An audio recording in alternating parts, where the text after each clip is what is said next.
ჩვენს ქვეყანას მართლაც უდიდესი პოტენციალი აქვს და მე მინდა ხაზი გაუსვა იმასაც, რომ ტურიზმის მსოფლიო ორგანიზაციის UNWTO-ს გლობალურ ანგარიშში, ბოლო ანგარიშში ხაზგასმით არის აღნიშნული, რომ გასტრონომიული ტურიზმი იქნება ერთ-ერთი მოთხოვნადი ტურიზმი. 5 ძირითადი მიმართულება დასახელდა და ამ 5-ში შედის გასტრონომიული ტურიზმი. იმიტომ რომ კონკურენცია ძალიან იზრდება ტურისტულ დესტინაციებს შორის და ამ კონკურენციაში სულ უფრო მკვეთრად იკვეთება განსაკუთრებული კულტურა, რომელიც აქვს აი ამ რეგიონს, სოფელს თუ დაბას. და არამატერიალური ფასეულობებიდან გამომდინარე, ამ არამატერიალური ფასეულობების ბუმიდან გამომდინარე, გასტრონომია უმთავრეს ადგილს იჭერს. და ამიტომაც ძალიან დიდი მნიშვნელობა აქვს.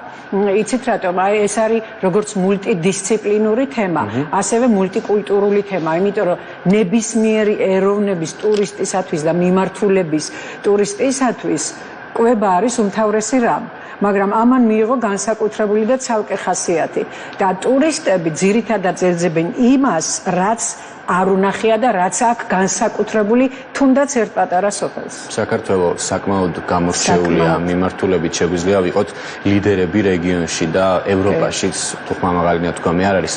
დღეს რამდენად ვიყენებთ ჩვენ ამ შესაძლებლობებს და პოტენციალი რა უნდა გაკეთდეს იმისთვის, რომ ამ მიმართულებით ქვეყანა განვითარდეს და იყოს ერთ-ერთი მოწინავე გლობალურ ბაზარს. ჩემთვის ძალიან მტკივნეულ თემას შეეხეთ ახლა თქვენ.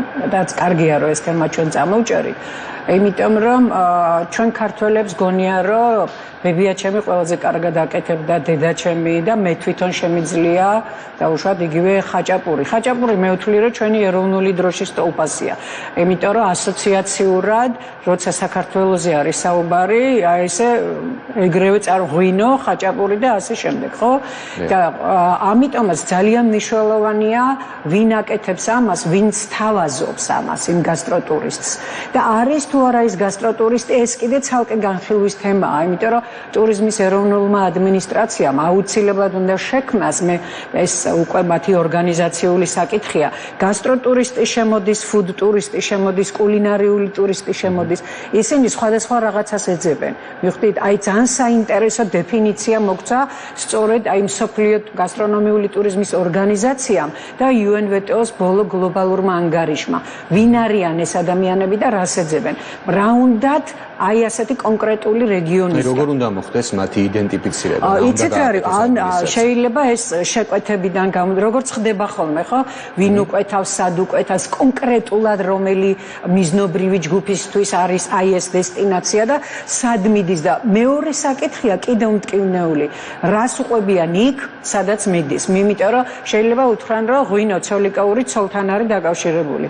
და ჩვენ მხოლოდ 5 სახის ხაჭაპური გვაქვს. ამ დროს რეგისტრირებული გვაქვს 38 სხვადასხვა ვარიაცია ხაჭაპურის. რა ვმუშაობთ, რომ წარედგინოს ეს ყველაფერი იუნესკოზე და ეროვნულ არამატერიალურ ნუსხაში შეტანილია ხაჭაპურის დღეც გვაქვს. და საოცარი რაღაცები შეიძლება და ყველა ხაჭაპურის უკან, რაც არის ყველაზე საინტერესო, დგას ისტორია და გასტრონომიულ ტურისტს, რომელიც უფრო მაღალი ინტელექტის მიმართულებით ეძებს ყველაფერს.